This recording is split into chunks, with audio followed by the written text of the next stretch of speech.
নমস্কার বন্ধুরা, আমি আমি আরেকটা পার্টে বান্ডুদার থেকে আরেকটা ইম্পর্ট্যান্ট টিপস নেব।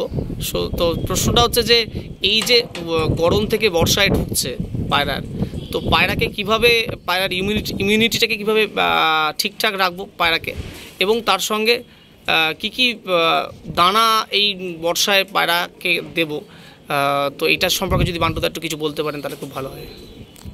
দেখো, বর্ষাতে প্রথমত হচ্ছে পায়রাগুলো যখন পালক ঝাড়ে পুরুষে থাকে সে সময় শুধু কিন্তু পালক চেঞ্জ হয় না, ব্লাডটাও চেঞ্জ হয়।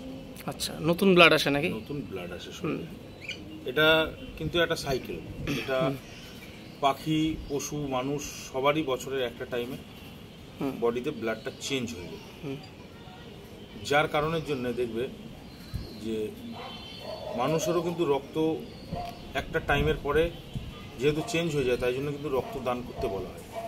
যে রক্তটা তো অ্যাকচুয়ালি থাকে না আর শরীরে, ওটা নষ্ট হয়ে যায়, নতুন রক্ত তৈরি হয় ন্যাচারাল ভাবে, প্রাকৃতিক নিয়মে। পায়রা বা পাখিদের ক্ষেত্রেও এই বর্ষার টাইমটাতে পায়রারা মোল্ডিংয়ে আসে ক্রুজ করে। যখন পালকগুলো চেঞ্জ হয় তখন ওদের বডির রক্তটাও চেঞ্জ হয়। সেই সময়টাতে সর্বপ্রথম পায়রাকে ব্রিডিং না করানো, আচ্ছা, আর না ওড়ানো, আচ্ছা, এই দুটো জিনিস খেয়াল রাখতে হবে। আচ্ছা, যখন পালক চেঞ্জ করবে, নতুন রক্ত শরীরে আসবে, সেই সময়টাতে পায়রাকে যতটা সম্ভব রেস্টে রাখতে হবে, কিন্তু স্যাঁতস্যাঁতেভাবে গুমোটভাবে রাখলে হবে না।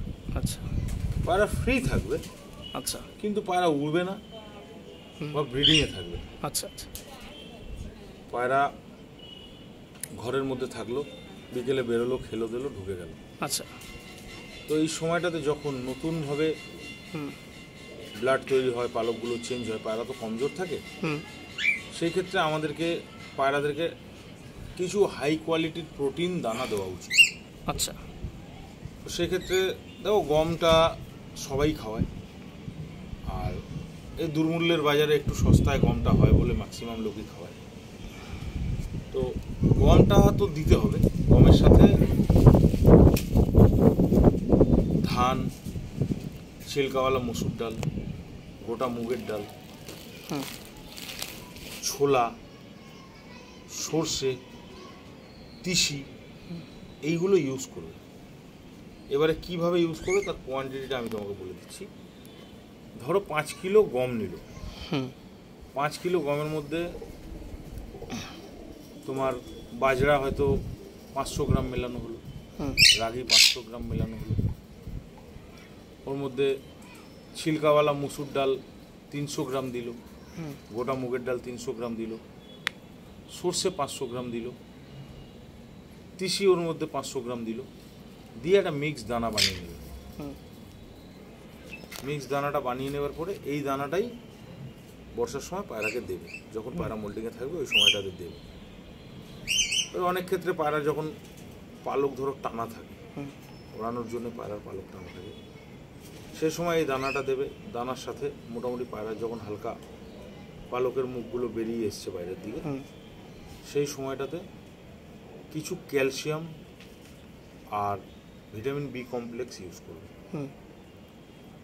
আর যে সময় পায়রা মোল্ডিংয়ে আসছে, মোল্ডিংটা ঢুকছে, অল্প অল্প অল্প অল্প করে মোল্ডিং করছে, সেই সময়টাতে কিন্তু পায়রাকে হজম করার জন্য একটু এক্সট্রা এনজাইম দিলে ভালো হয়। আচ্ছা, যেহেতু প্রথমত মোটা দানা খাবে, আচ্ছা, কোনো খাটনি নেই, অথচ হাই প্রোটিন দানা খাচ্ছে, রেস্টে আছে।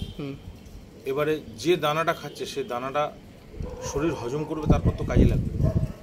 তো সে সময় অনেক ক্ষেত্রে ন্যাচারালি হয়তো হজমের সমস্যা হতে পারে, যেহেতু আপ ডাউন ওয়েদার, গরম বৃষ্টি, ঠান্ডা গরম মিলিয়ে একটা বিশ্রী পরিবেশ হয়ে থাকে। তো বর্ষাকালটা ওই সময়টাতে একটু হজমের ওষুধ যদি ইউজ করে, একটু এনজাইম দেয় না, তাহলে হজমটা ভালো হবে এবং পায়রাগুলো যত ভালো হজম করবে তত ভালো গ্রোথ আসবে এবং পালকগুলো সুস্থ হবে, আর পায়রার ইমিউন সিস্টেমটাও হাই হয়ে থাকবে, যাতে ছোটোখাটো কোনো রোগ জীবাণু, ঠান্ডা লাগা, এই সমস্ত জিনিসগুলো ওদেরকে অ্যাটাক করতে পারবে না। এইভাবে যদি বর্ষাকালে রাখে, মোটামুটি পায়রা মোল্ডিং ভালো হবে এবং পায়রা জায়গায় চলে আসবে।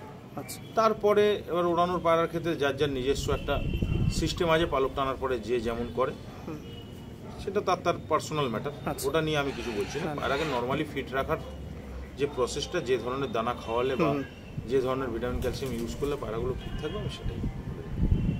তো পান্টুদাকে অনেক ধন্যবাদ, একটা খুব ভালো ভ্যালুয়েবল একটা টিপস ছিলেন। তো পরের ভিডিও নিয়ে আপনাদের সামনে আমি আবার আসবো, ততক্ষণের জন্য ধন্যবাদ।